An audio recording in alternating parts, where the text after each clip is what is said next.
Welcome back. Welcome back. You may Diamond K in here. Of course, radionfire.com, the diamondkshow.com. So much to talk about. Jam-packed show today. Oregon, New Mexico order lockdowns. Some states are trying to resist this. Some states trying to resist the inevitable. But it is getting worse. The governors of Oregon and New Mexico ordered near lockdowns today. The most aggressive response yet to the latest wave of coronavirus infections that are spreading across the country. And even as many of their counterparts in other states show little appetite for imposing strict, hardline lockdown measures. A lot of these places that are getting it bad are refusing. They're like Donald Trump. They're refusing to even acknowledge that things are getting bad. And the Democratic governor of Oregon warned that violators could face fines or arrests. For the last 8 months, I've been asking Oregonians to follow to the letter and the spirit of the law, and we have not chosen to engage law enforcement. He said, at this point in time, unfortunately, we are left with no option. So they're putting that forth. Other places are going to follow. Other places are going to follow. And so governors in many states, New York, Maryland, Virginia, Minnesota, have taken large measures over the last few days, such as limiting the size of gatherings, making businesses close early, restricting capacity or cutting off alcohol sale early in the evening, just trying to get people to slow down and stop congregating. In Texas, which this week became the first state to pass 1 million confirmed coronavirus cases, Republican Governor Greg Abbott has emphasized new treatments and vaccines that are expected to become available in the near future. But it is very disappointing, and I want people to remember which one of your elected officials disregarded coronavirus. And some of his lip service. They say on one hand that they're concerned, but they don't really do anything about it. In Tennessee, Nashville's Mayor John Cooper said he doesn't plan on reinstating any restrictions on the city's honky-tonks and other businesses. He said shutting down just one county would probably be ineffective against the virus because the surrounding areas wouldn't be following the same guidelines. I mean, they're passing the buck. This is why this is spreading around, because you have all these people with different views, and a lot of the views are stupid, just stupid views. And this is why it's bouncing around. If the leaders, the elected leaders, are on TV not taking it seriously, you have many people that are following behind that. And a lot of elected officials are on TV saying they're taking it serious, but you can see that their actions are saying something else. Their body language is saying something else. Short of a profound lockdown, I do not think we have a real chance of slowing the spread. It's gone too far at this point. It has gone too far.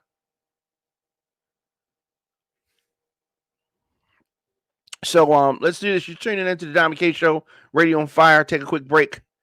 We'll be back. And when I say quick break, I mean quick.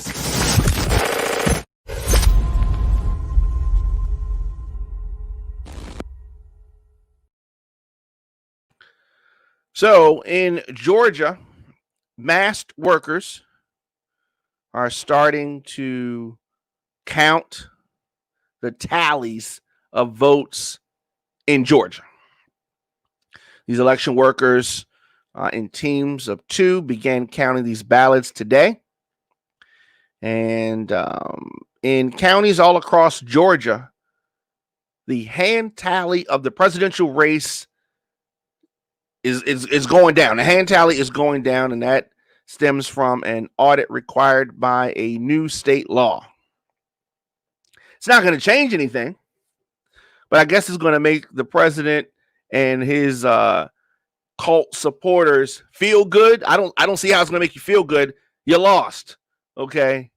And getting Georgia is not, even if he was to get Georgia, which he's not, but even if he was to get Georgia, it's not going to change the fact that he lost, okay? This law requires that one race be audited to check that new election machines counted the ballots accurately. Not because of any suspected problems with the results. The ballots have been counted. Biden has won Georgia.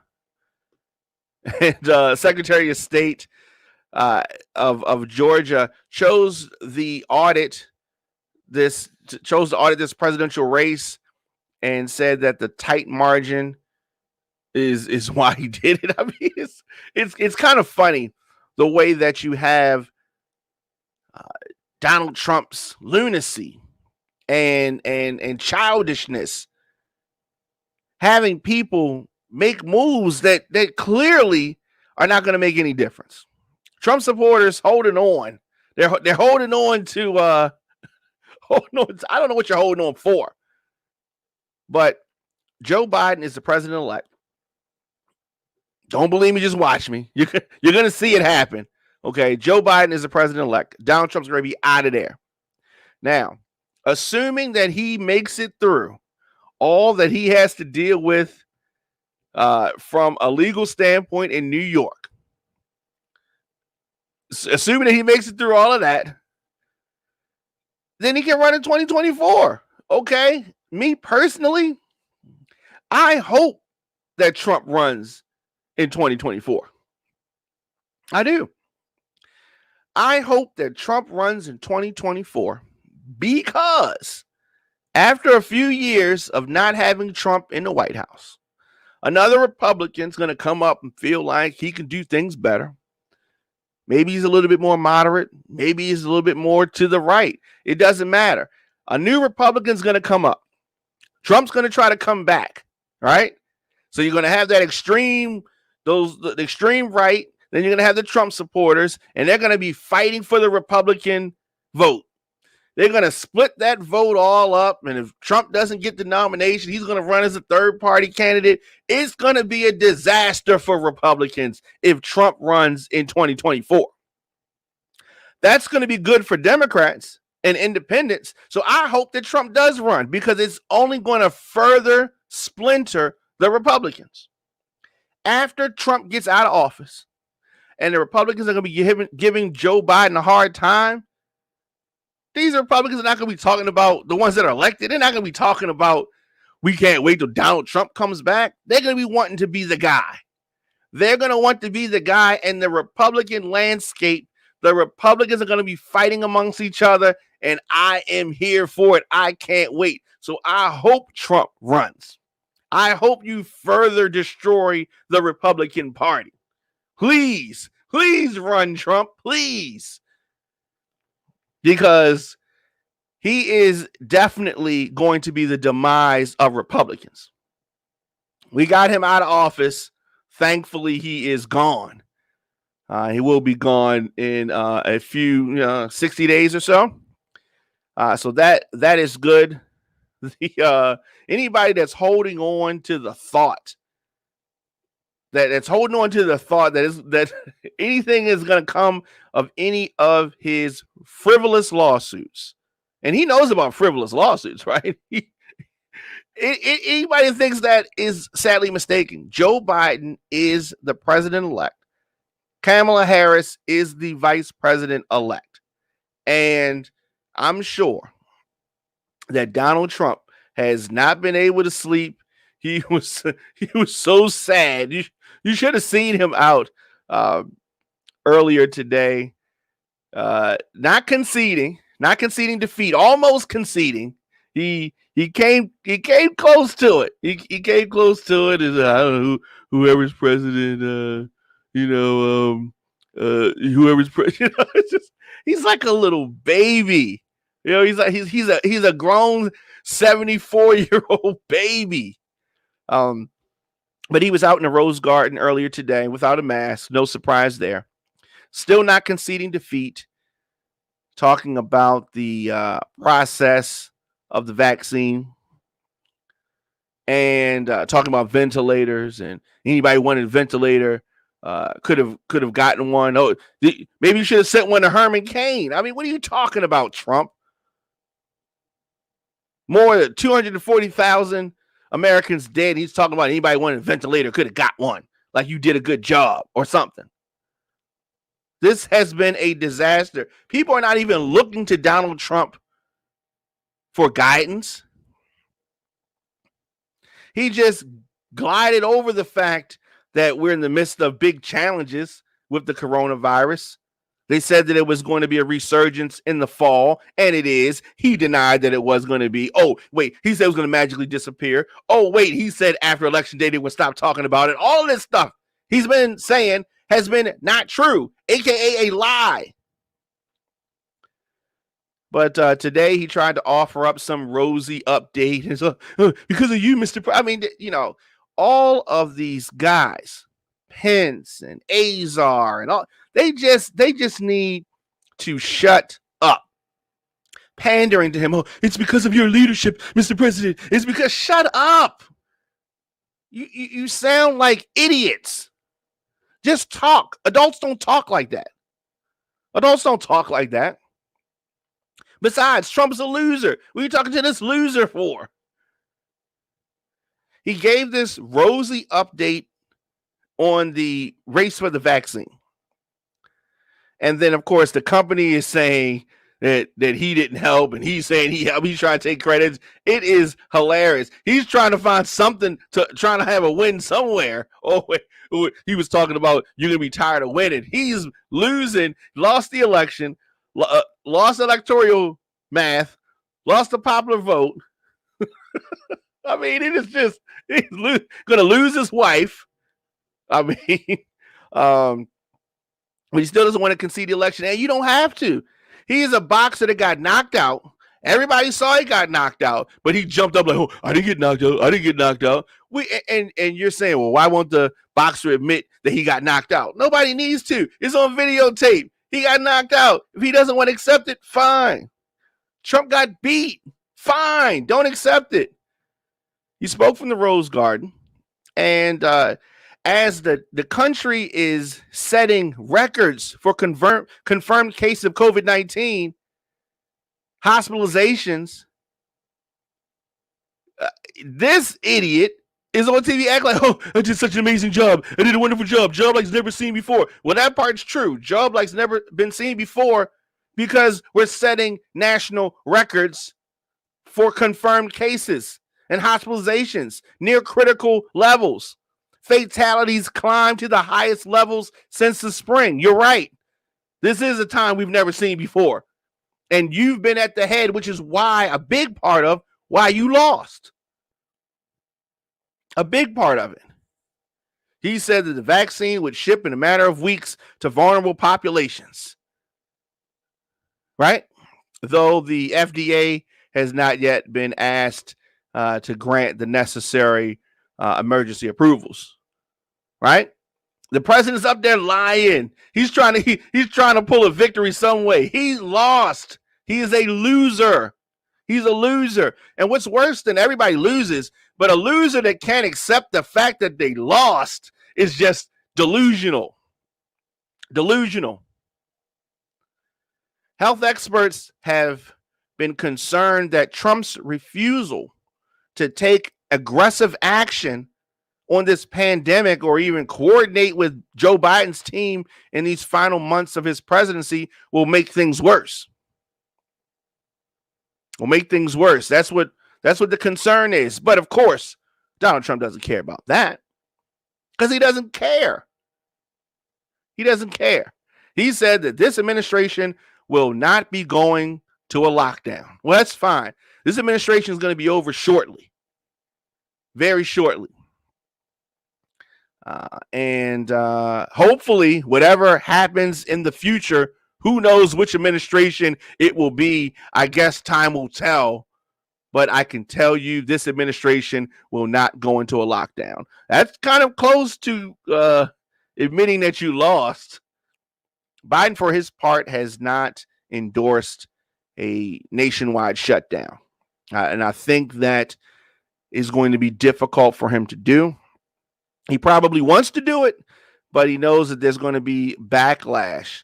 And anybody who thinks that wearing a mask is infringing on their liberties, that's ridiculous. It's ridiculous.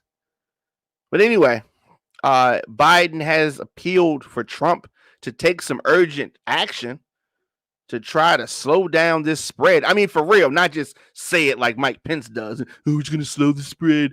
15 days to slow the spread. Shut up, Mike Pence. This crisis does not respect dates on a calendar or administrations or city county lines or Democrat Republican. This virus is accelerating. It is accelerating right now. And I just am a little shocked at the fact that adults believe what Trump says. He's a liar. He's a liar. He's a liar. And so with more than 100,000 new confirmed U.S. cases reported daily for more than a week, Trump has been MIA, missing in action, not a good leader. But he has never been a good leader. Whether you're talking about the Trump organization, he didn't lead that well, or you're talking about the presidency for the last 4 years. He hasn't been good at that either. So I don't know why people thought that he would do anything differently. So when we come back, we're going to take a quick break. But when we come back, we're going to talk about Stacey Abrams reportedly running for governor in Georgia again. Hopefully she does do that. And we're going to take a quick break. You're listening to the Diamond K Show on Radio on Fire. We'll be back after this. I'm John Ossoff. Truth is, corruption in Washington has infected both parties. They're too busy serving lobbyists to serve us. I'll ban corporate political donations and secret corporate money in politics. And I'll crack down on price gouging by health insurance and drug companies who use that money to buy off Congress. We're all in this together. Together we can end the corruption and make healthcare affordable. Fighting corruption is my job. And that's why I approve this message.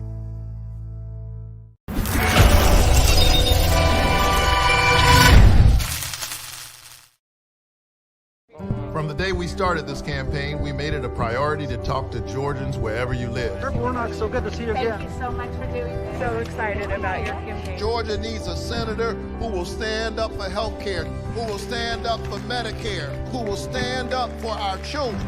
We need leaders who will not forget who sent them there in the first place. I think he'll stand up for me. We already voted for you. I think he'll stand up for everybody in Georgia. Augusta, Savannah, Valdosta, Columbus. They may be miles apart on the map, but the challenges we face are quite the same. We're completely behind you. Thank you so much for running. It's not about him.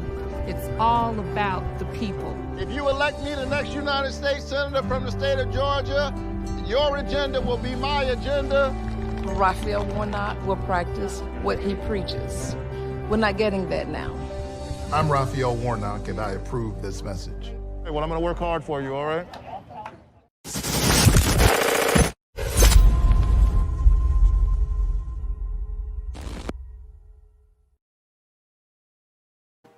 Welcome back to the Diamond K Show, of course, here on Radio on Fire. And Radio on Fire talks to America through digital news broadcasts and social media content. We are a rising multimedia platform, generating over 375,000 viewers per month through our audio and video streams from politics, breaking news, celebrity info, sports talk, pop culture, and so much more. Radio on Fire connects politics to the hip hop culture. So Stacey Abrams, Stacey she's a New York Times bestselling author. She's a entrepreneur, nonprofit CEO, politician, an attorney, and she is someone who has been at the forefront of the political shift in Georgia. And when we talk about political shifts, we definitely have to highlight the fact that Joe Biden has won the state of Georgia. This is several Republicans going to be out there crying and whining, being babies. This is America. Democracy has spoken. The voice of the people.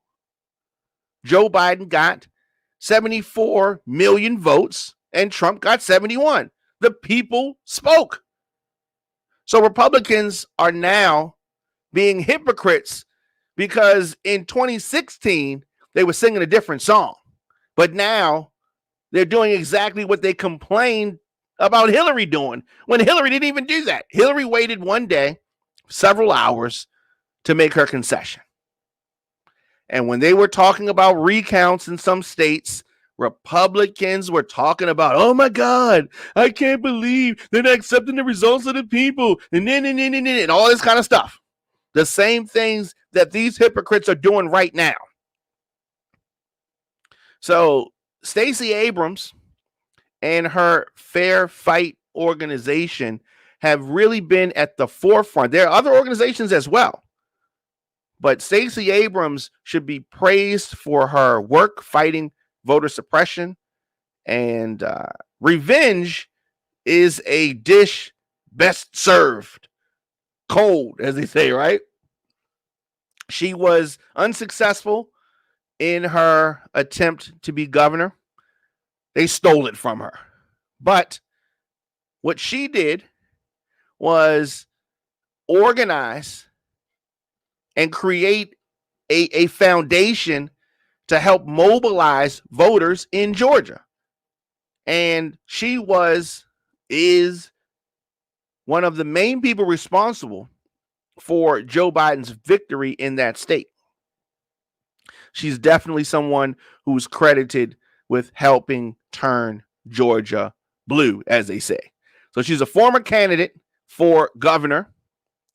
And the defeat of the Republicans in Georgia was a big deal. And yes, they're doing a count right now to see, as they say, if the new machines counted correctly. So, whatever with that. But when Democrats talk about the party's success in the southern state of Georgia, a state that Republicans have dominated for at least 28 years, one name has to come up, and that's Stacey Abrams. So she's not said that she's running for governor. She's focused on the special election that is happening January the 5th in Georgia, the Senate race. So she's not going to make any announcements on that because now is not the time to do that. We have to take care of the business that's right in front of you, and the business that's in front is Democrats are trying to take control of the Senate. Stacey Abrams is 46 years old. She is a former Georgia State House Minority Leader. And 2018, she was unsuccessful in her bid to be governor. And she did play an instrumental role in building a new, strong Democratic coalition that turned the bright red Georgia into a political battleground. So was it worth it for Republicans to make such an enemy of her? I mean, y'all might have been better off if she just became governor. Well, I think she's probably going to become governor, but if she became governor in 2018, she might have not been able to mobilize the way that she has. So her efforts, I mean, she's received accolades from top Democrats like Susan Rice, like Hillary Clinton, like AOC. And there is a documentary about her that you can see on Amazon Prime. And it is called All In, The Fight for Democracy. And she also collaborated with LeBron James on an educational video about voting rights. She is serious about voting, and hopefully she will run for governor. Hopefully she will. And Brian Kemp, current governor of Georgia, a rematch between these two would be exciting. I think that it would really be a highly contested race. So she said that her work is not done. And we have seen what is possible when we work hard and when we work together. We know we can win Georgia. That is coming from Stacey Abrams. I hope the future candidate for governor. So let's do this. Let's go to the comment section.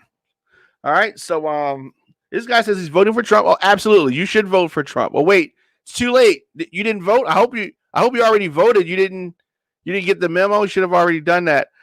Georgia is the only southern state to turn blue. Trump lost a Republican state. That is true. He's laughing. That's funny, but that's how much of a loser Trump is. You know, he's a generational loser, like a once in a generation loser. You know, generation like 25 years, 28 years since Democrat won Georgia. Trump is that kind of loser. Trump is that kind of loser. But Democrats in Georgia have to be focused on boosting that turnout. Special elections are tricky. And you're talking about a few days removed from New Year's Day. You're talking about wintertime. There's so many things. Early voting is it's a pandemic, so I think that may work in folks' favor. But this is going to get interesting, and I am, like I said, rooting for Stacey Abrams to run for office again in Georgia. Listen to the Diamond K Show here on Radio on Fire, at the Diamond K Show at Radio on Fire. Let's do this. Let's take a quick break and come back with more after this. Right. Yeah. Oh. We might just get hit with the Rico. The legendary Diamond K. They call me Mike Even. That's good enough for now. Look. A nice guy, but a savage within. I spent nights at home trying to battle the gin. Say a prayer once I get off the mattress, and then I Joe button up the shirt and go back to sin. Strippers and good drinks, I'm an addict for them. I'm being honest with myself, I don't have to pretend. He back at it again, start tagging a friend. He won't wait like yoga mats in the back of the gym. A lot of motherfuckers wanna act like your friend. Pay attention to the ones that don't clap when you win. I feel like Drake does with all of this fake love, and I think to myself, damn, all that from a pen. They saying that the kid is next. I got my phone charged up, ready for the hey big kid text. I heard people switch up when you hit success. It's getting different now when I ain't even get there yet. You wanna be paid in full, but be careful. You might just get hit with that Rico. Cause every smile in your face don't mean it's your ace. Niggas be smiling, thinking about taking your place. They can't match my drive, got a license to kill. As soon as I hear the beat, I start writing the wheel. Words flying over heads, I might write with the quill. From daylight to late night, I got my sights on the mill. And every time I hear Meek Millie, I think of Scooter and Lil Snoop. Wish they would've left the hood sooner, but niggas shoot. I hate it when you about to be on. So you already know they wanna holler the dawn. And that's what I don't get about foes. How you say you love God and then go and hate the one that he chose. ready to blow, and I was right under your nose. Phone been ringing, now labels wanna propose. Javon Ben knew I was ready before I did. Dream chasing, I seen ladies behind my eyelids. I don't need no magazine to say what the vibe is. Nah, kid, I try to be modest, but I gotta be honest. I'm hot and I'm coming for mine. Who care if the house full when you one of a kind? I get the shitting on these niggas and roll flushing. My niggas is tall busting, your niggas is short busting. But I ain't in no race, let me relay that. I'm in the kitchen, busy whipping the DJ crack. Spit a verse to make a nigga say replay that. And see my video like I ain't know the D-Ray rap. If Sway don't call, I'm going to Heather B. DMs from the Prince to the DMV. You know Cougars love a cool cat. I know how to help Stella get a groove back. You better hope I don't never meet her if you're hurting your wife, cause she coming for the pipe and a word of advice. And when you don't show, I got whipped cream, so it's looking like we both gonna deserve it tonight. Time behind these bars I've been serving for life. Delivery got me feeling like a server tonight. I'm too fly to worry about the turbulence, like I might just go hit Puerto Rico. Man, it's been calling my name, trying to get like old Brooklyn, go off of the chain. On Google Translate, learning all of the slang, became Rico Suave, jumping off of the plane. Play your cards, you could be the uno. Quiero, mami culo, one papi chulo. Ahora, I show what the Chico does. Let me turn the lights on, give it that Rico love. They don't know, habla poquito. All I heard was Pop P and some K Ricos. Pablo Esco, Yeezy and Nas. Mix that and get it even to ours. And looking at the boy like they seen a mirage. I'ma keep going even though he cutting me off. Pause, I heard niggas say they want me go hard. So I ain't gonna sing shit, give them nothing but bars. This shit is jaw dropping like boxing Bernard Hopkins. They all watching, raising the bar and I'm bar hopping. And some of y'all thought that the nigga was all talk. Now my team Paul Block, that mean that we mall copping. Get the fuck out of here, man. Fuck you mean? Diamond K album on the way. I'm gonna let you know when it's coming. Mike Even.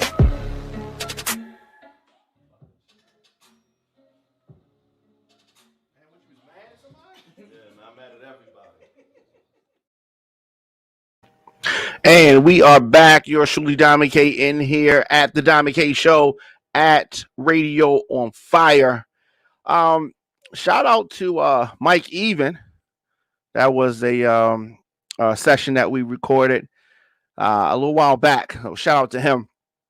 Baltimore expected to pay its largest ever police misconduct settlement while resolving this infamous gun trace task force claim. So Baltimore City has reached a settlement that totals $10.5 million to resolve this seven claims related to the gun trace task force. Just another black eye to the city. The acting city solicitor, Dana P. Moore, laid out the details earlier this week to the Baltimore Board of Estimates. This payout is going to require the board's approval. So it is not etched in stone just yet. The settlement includes $8 million to 2 men who served time in federal prison based on evidence. False evidence, faulty evidence, lies planted by these corrupt cops from these corrupt Baltimore City cops. The amount is much larger than the $6.4 million given to the family of Freddie Gray, whose 2015 death in police custody led to a whole debacle in the city, days of unrest and a lot. So in 2010, Sergeant Wayne Jenkins initiated a high-speed chase of Brent Matthews and Umar Burley. Okay.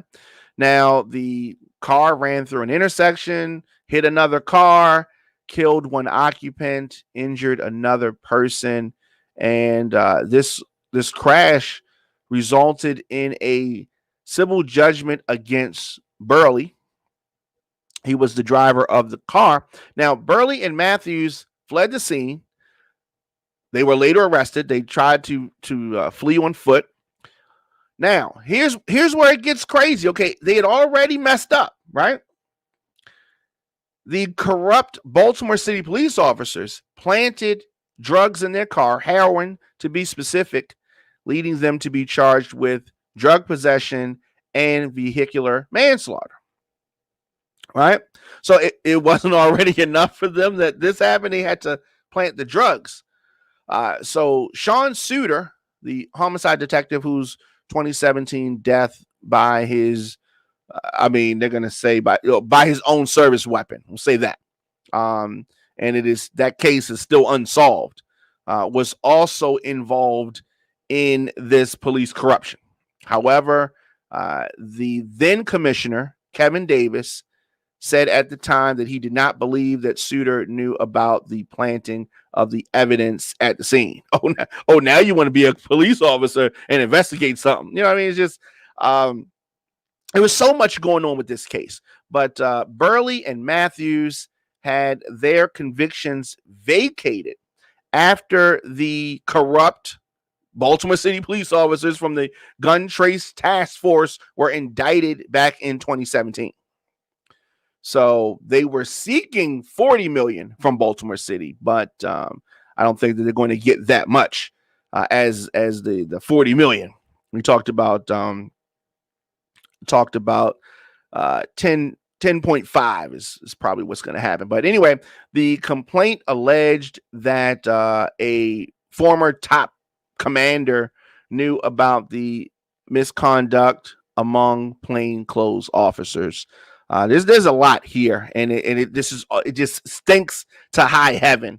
It really stinks. But in reaching a settlement, the solicitor's office took into account a recent Maryland Court of Appeals ruling that found that the conduct of the Gun Trace Task Force officers in two separate cases was within their scope of employment, and that the city is obviously held liable. I mean, you need somebody else to tell you that? I mean, of course it's within the scope. But this is the type of stuff that is happening in Baltimore City. A lot of changes need to be made. Accountability. And so communication is key. And when you talk about the actions of the police, these are some of the actions that need to be corrected. Now, that does not mean that we don't need police officers. We need good police officers. And when we have police officers that make mistakes, because even a good police officer can make a mistake and can screw up, it still needs to be accountability. But a lot of people think that if you put on the badge, that means you should have no accountability. And that is not true. Okay? That is not true. That is not the facts. That is not what it is. And that's not what it's going to be. So cities, if you want to continue paying out big monies like this, then you continue to not hold your officers accountable. Then you have it's much more expensive on the back end, cheaper to keep it, all that kind of stuff. This applies to everything. It's better to handle this on the front end and have officers that are, first of all, have been properly vetted, and then B, have a system in place to hold them accountable. If these officers were being held accountable, they would not be taking things as far as they do, coming up with a Gun Trace Task Force schemes and all these kind of games that they're playing. Now we've often heard about officers planning drugs on people, not just in Baltimore City. It's something that you've heard happen, right? But there has to be accountability for this. What is the use of body cameras if you can't hold people accountable? You can't see what's happening. They turn it on, turn it off. There's so much. But this has got to change. This is one of the main things that people complain about when it comes to police. One of the main things. You're tuning into the Diamond K Show here on Radio on Fire, at the Diamond K Show, at Radio on Fire.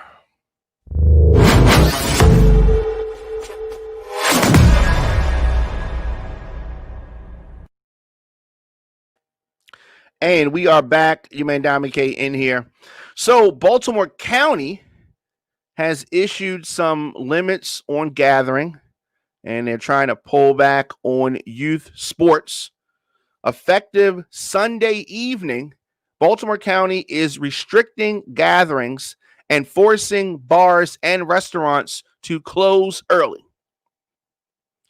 So at 5 p.m. on Sunday, indoor gatherings will be limited to no more than 10 people.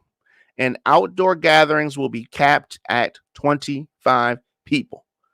Now, the order, as of right now, does not apply to schools, restaurants, and stores otherwise covered by statewide orders.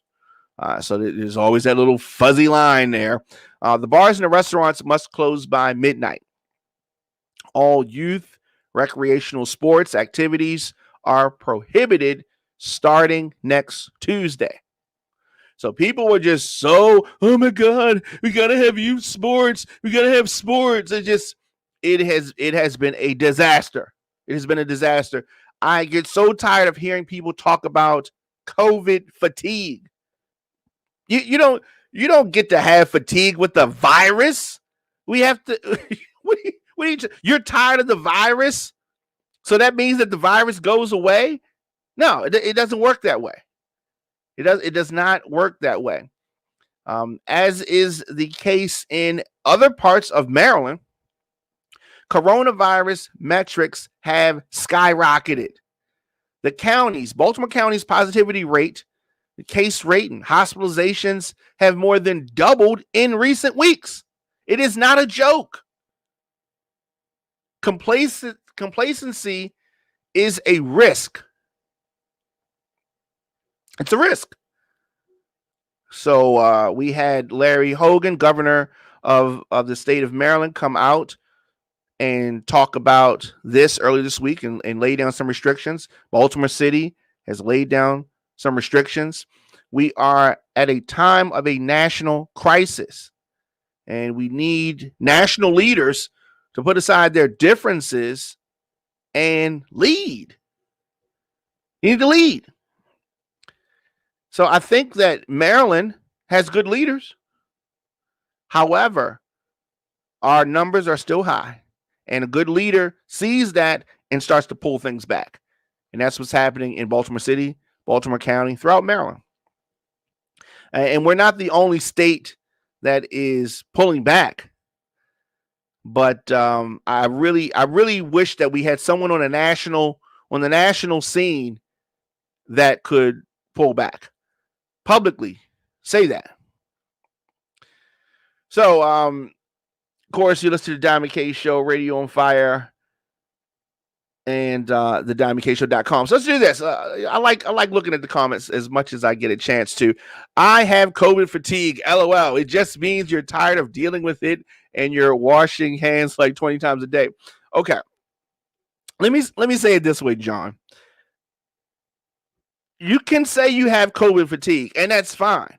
But when you act on this, imaginary COVID fatigue thing, meaning that you just want to get out the house because you're tired of staying in the house, then you go out and you get people sick, or you get sick, or you get your grandmother sick, or you get your mother and father sick, or you get your wife sick, etc., etc.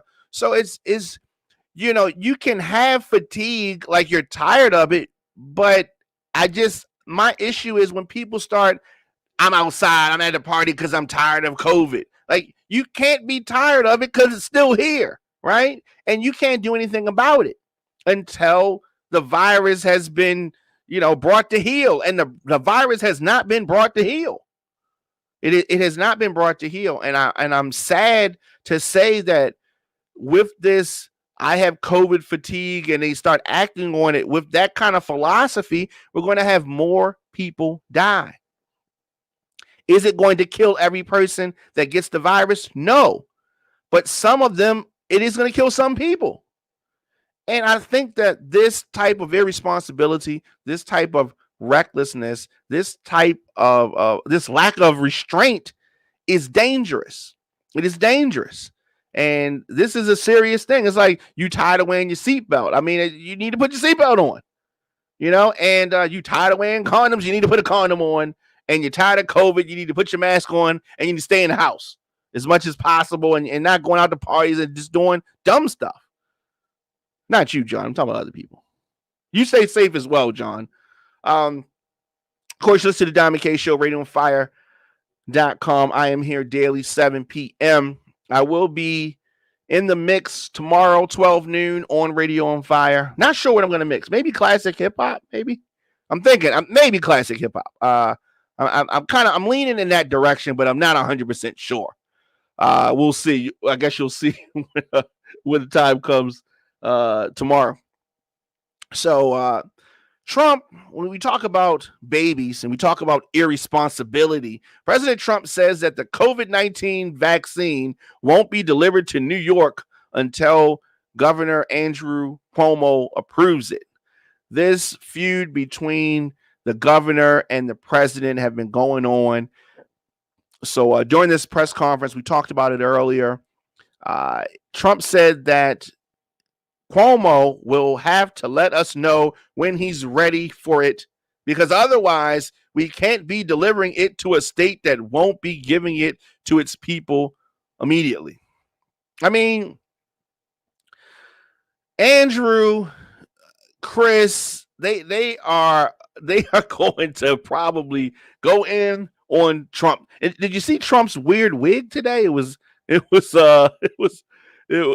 very I just, not enough people are talking about the fact that this president, this loser, proclaimed that he would withhold the vaccine from the state of New York because Governor Cuomo hurt his feelings.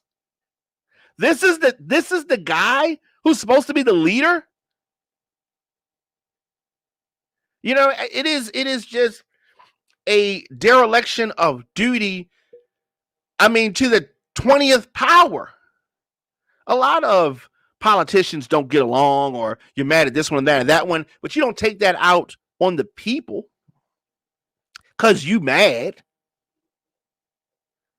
You know, it is very disappointing. Trump says he won't give New York the vaccine because he has issues with Cuomo. I really want people to understand, if it wouldn't happen, but if President Obama had done something like this, everyone would be holding him. Democrats would be coming at him. Are you crazy, President Obama? They would be coming at him. Republicans would be coming at him. Michelle would probably be coming at him. But Donald Trump says and does these things, and nobody says and does anything. Nobody says and does anything. And these are, I mean, I can't believe that he's just, Trump has made America weaker. Trump has made America sicker. Trump has made America poorer. He is one of, if not the worst president we've ever heard about. Mishandled the virus, mishandled the presidency. It is just, he's just low class, low rent. He's just all of that. He's all of that. But he claims to be the leader of this country, but he acts like a child and looks like a buffoon. Let me know your thoughts in the comment section. Instagram, Facebook, Twitter, LinkedIn, TikTok, at The Don McKay Show, at Radio on Fire. We are a listener-supported radio and podcast network streaming from our production facilities in Atlanta and Baltimore. And we're able to bring you programs like The Don McKay Show because of our listeners and some amazing partners. Partners like DLifestyleSecrets.com. Are you a baby boomer?